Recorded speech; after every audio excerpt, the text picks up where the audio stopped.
Hello and welcome to After Office Hours with the Puget Sound Economic Forecaster.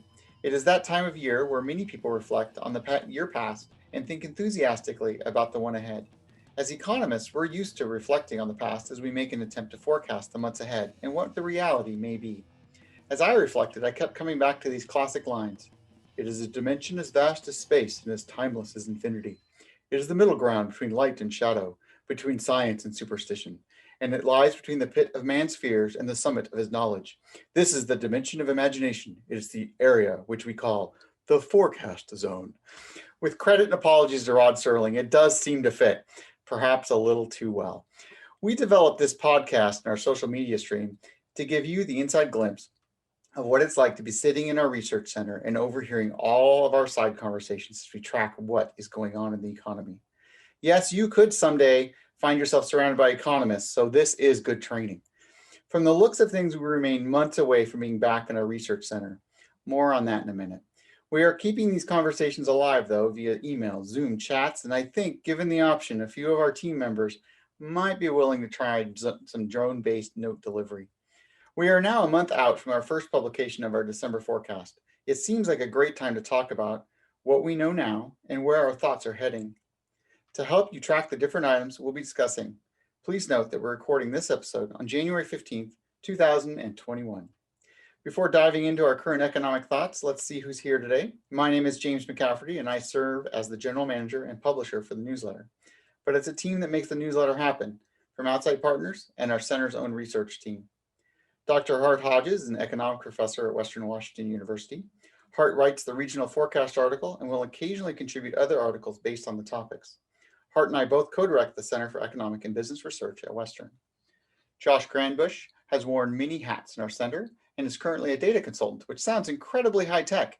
Josh has worked with many of our models and provides a wide array of insights into the forecast. Despite our best efforts, Josh is also a graduate student at the University of Washington. Brianna Berkson has been with our center for several years and is currently a graduate assistant from Western's MBA program. Brianna creates many of our articles and conducts way more research than she will ever be able to admit. We are still practicing good social distancing for this edition of After Office Hours with not feet but miles between us. So with all of that, grab your beverage of choice. You are likely in your own home after all. And let's take a look what's happened the past few weeks. December is traditionally a slow month in many respects, but the usual bet is a non-starter.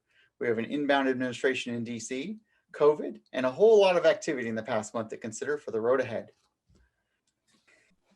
Let's start with the obvious place. COVID-19 continues to leave its mark on the region's economy, but there are vaccinations and stories of schools reopening. For some, it gives hope. Hart, should we find hope, or is this one of those cases where it just gets complicated? Yes. I mean, the hope is obvious, and I think well-founded. Lots of people have had their first vaccine. Some have even had the second dose. We're certainly going to be seeing people active again in time, traveling, going out to eat. So absolutely, hope. Complicated? Yes, of course. Delays. Getting the vaccines to everybody is not as easy as some had expected. And then different strategies from different states, different regions. So that part gets complicated. How do I know when it's safe to go to restaurants or to travel? That part gets complicated. So we've got several months of that mix of hope and challenges, sort of volatility in the emotions, not just the marketplace. How about that? I think that's a fair place to start. I see that the inbound Biden administration has been releasing the information about a potential stimulus effort they're going to be proposing here. Any thoughts on that? Personally, like to see it, right? Because you've got a lot of people still unemployed. The numbers ticked up this past week. So a little bit more help to the states. All right, a lot of work on the states in terms of their budgets, how to pay for, you can fill in the blank, schools or something else. So I think there's a lot to like in the stimulus plan that the Biden administration is proposing. We'll see what sort of pushback we get as people start to worry again about debt and other items. But I think hopeful on that front. And I think you can actually look past the first round of stimulus, or this, not the first from the Biden administration, sort of third round overall. And then you'll hear some talk about infrastructure spending, which could also be helpful. Sounds good. I'm looking forward to seeing where all this goes and how it affects our modeling. Retail spending obviously will be affected, and that should push some modeling forward for us as well, which is exciting. Brianna, you worked on the recent article about COVID. It was entitled The Winter of COVID-19, and that sounds nice and ominous. Anything to add from today's perspective on that article? I would agree with a lot of what Hart had to say. In the meantime, COVID's spiking, people are worried. I'm down in California where things are out of control. And so my optimism that I had back in December, despite the title of the article, I'm a little more pessimistic. We've seen the Johnson & Johnson vaccine run into some speed bumps, same with the AstraZeneca vaccine. Also, there had been news that the federal government was going to release some reserves of vaccine that they'd kept for second doses. But according to some reporting by the Seattle Times today, those reserves may not actually exist. They were already sent out. So it's going to be a matter of how quickly we can speed up our vaccination timelines and what trajectory the pandemic takes over the next few months. By the summer, hopefully things will be better. Right now, I think folks are looking at 7 to 8 months for vaccination, but again, that'll depend on production and distribution. I'm also excited to see the new stimulus and the money to states, hopefully to help with that last stage of distribution. Yeah, the projections for the vaccine distribution has been interesting to watch. We've been saying for, I don't know, Hart, we've probably been at least 6 months here that we've talked about, well, we think July looks like a good target people should be thinking about, and a lot of the national forecasts have kind of echoed that same thinking. The recent news today and yesterday has been for Washington State at least 7 or 8 months out, based on this double to almost triple the amount of vaccinations being delivered, and that appears to not be possible based on the supply that were being reported today. So in the next few weeks, as people listen to this podcast, you can find out how accurate the reporting is today, I guess, because today's news doesn't sound like we're going to be able to stick to that schedule very well. So let's switch over to the regional outlook. So Josh, there's been a lot of regional news. Boeing's accelerating the move of the 787 line to South Carolina. Others are talking about changes in where and how they're doing work. Any enhancements to what people should be thinking about as far as the regional forecast? Yeah, well, the Puget Sound continues to do better than most regions across the country, although I'm using the word better with a handful of salt and some hefty air quotes. Tech has been in the news recently. I think something about a Twitter ban. But for Seattle, tech continues to be one of the things keeping our region's economy afloat from that macro perspective. And what I mean by that is looking at total income and retail sales, which we're going to talk about a little bit later, but both of those have stayed relatively high. And this is because these tech sectors, amongst other middle and high income sectors, have retained employment for the most part. And one of the only places they can put their money is retail, with travel and services not really being available. Of course, the picture is entirely different for people employed in low-income industries or who were employed in those industries, such as arts and entertainment, hotels, restaurants, etc. We still see record unemployment in those sectors and that are so reliant on those in-person interactions. And that's not just the story of the Puget Sound, but the story of the rest of the country right now. There's just two different economic realities, and we've been hammering that home a bit in the forecast publications, as you've seen. The labor market is just really unbalanced right now between a high-flying housing market and a labor market for middle and high-income jobs that's doing well, as well as a very, very bad one for those in those low-income sectors. Thankfully, I think we're about to see a much larger government aid package in the pipeline, as Brianna and Hart and James were just talking about. But properly administered vaccines and continued mask wearing are the true ticket out of here. True enough. Brianna, retail sales is the barometer many people seem to use to think about the general economy, whether they're right or wrong for that. But again, people just kind of look at that. For many, it's measured by the number of retail establishments. So we talked about this, how this might change post-COVID in the last forecaster. Anything you think we should add to that? there are a few big things we need to look at. First is using the number of retail establishments as our metric. Habit forming takes about 6 weeks. And now we're coming on about a year of stay-at-home orders and other COVID restrictions. And so a lot of retail sales and spending has shifted toward online purchases.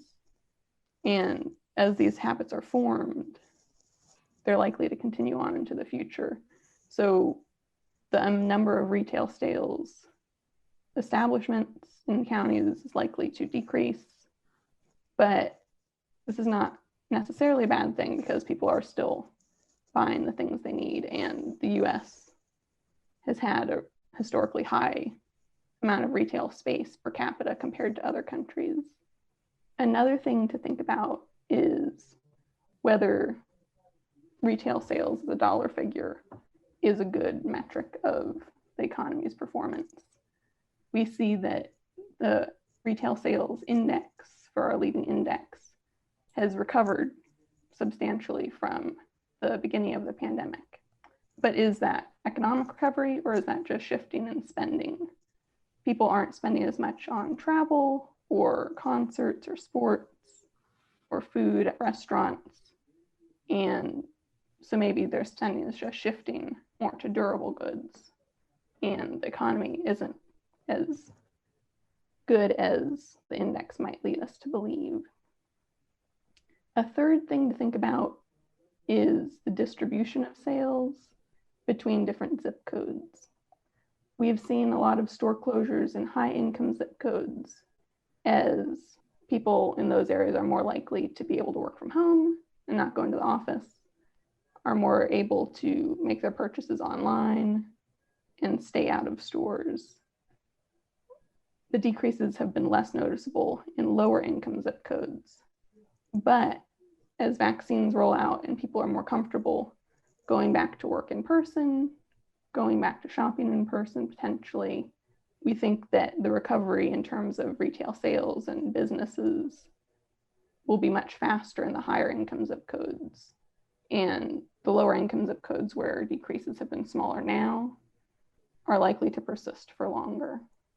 Hart, I've seen two articles recently. One said that Seattle now has more renters than owners. Another stated that investors were building spec housing all over the United States because they anticipated rental demand would spike, and that long-term, people that moved out of the cities will move back, although when was kind of questionable, but at some point they'll be moving back.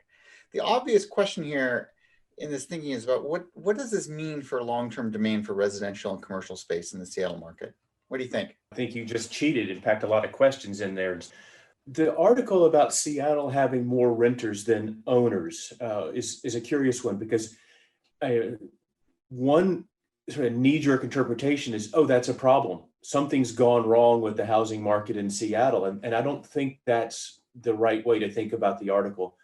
You look at major cities, New York, LA, San Francisco, large and especially expensive cities have had a majority renter population for a long time. So Seattle has not had that for quite a while, but maybe the story there is, hi, Seattle, welcome to the world of being a big city or a big expensive city, right? And with that, we have some supply constraints in the region. So I would anticipate continued demand on the building side. I mean, you were asking about long-term demand for residential space. I think that demand is there, because if I'm a builder, I'm going to be trying to put together opportunities to construct, and whether I have to shift towards rental or some type of sale for owner occupied, that's a detail we'll work out along the way. So I think fine for residential. Commercial is going to be interesting, right? All sorts of questions about what happens with people working remotely or some type of hybrid arrangement going forward. James, you and I have talked about this separately. I think you're going to find current building owners, landlords looking for short-term arrangements with lenders while they figure out what happens, because the jury is still out on the extent of a hybrid work. Some industries, some occupations, it's going to work well, and people are not going to go back full-time to the office, but there's quite a lot of people who need to be, want to be, otherwise have to be in the office. So we'll see some people trying to have short-term arrangements to work that out. And then we don't know whether we can go back densely and you'll have the bullpen sorts of spaces in offices, shared workspaces, or if we'll need more square footage per worker. So adjustments on the horizon. I'm not too worried about residential. Commercial is going to be the fun one to watch. That brings me to thinking about employment in general, Josh. We've seen a significant increase in new employment claims this week, somewhere around 1 million. I've also seen headlines that we should expect record employment gains this year. Help me explain the obvious dissonance. Yeah, that definitely looks a bit weird. But the thing is, if you're at rock bottom, any growth looks good. And I mean really good. This is a problem we actually run into all the time doing research projects here at the center when we're looking at economic data from small counties. And this is a bit of an exaggeration, but if San Juan County opens a new store, employment numbers can jump in the double digits, whereas a whole shopping center can go up in King County and you barely notice in the numbers. So the answer is deceptively simple. It's because employment is down so low that when the vaccine, inevitably allows things to open back up, and we go back to even a stone's throw from pre-pandemic employment, that growth is going to seem big percentage-wise, even if really it's just a steep climb back to pretty low levels overall. And so, what's the takeaway from that? If you have our old forecasts from pre-COVID, the March 2020 issue should do nicely. Compare that to our latest from our December forecast. You'll notice that employment is still much lower, out through 2021 than we projected before the pandemic. And that continues out through the next couple of years. And that difference is going to show the continued legacy of this pandemic on employment. Josh, we create monthly updates which are available to our online subscribers. Can you share anything you're looking forward to in the next set of updates? Yeah, James. Well, when the news cycle moves as fast as it has, every new economic story is old news. That's going to be the case with the latest updates, as they'll be using November data. Wow, November feels like 10 years ago. The nice thing is it'll paint a good picture of where our region was going economically as we headed into the holidays. No big takeaways yet, but the general theme has been stronger than expected retail sales and a worse than expected labor market. By the time this podcast is up online, those updates should be there too. So go give them a look and make sure to check out our update on the Puget Sound housing market on the 25th of January, all on the website. Thanks, Josh. That sounds really interesting. I'm really looking forward to checking that out. And I look forward to your nonfiction writing. Sounds great. That brings us to close this edition of After Office Hours with Puget Sound Economic Forecaster. We encourage you to follow us on social media, to have a front row seat of reading over our shoulder on a daily basis, and to learn about other ways to connect with us. You can always reach us via our website at cebr.wwu.edu or by email cebr@wwu.edu with questions, comments, or if you're interested in having us speak at your event, well, at least virtually. From all of us at Western Washington University, have a great day and be sure to do your part by masking up.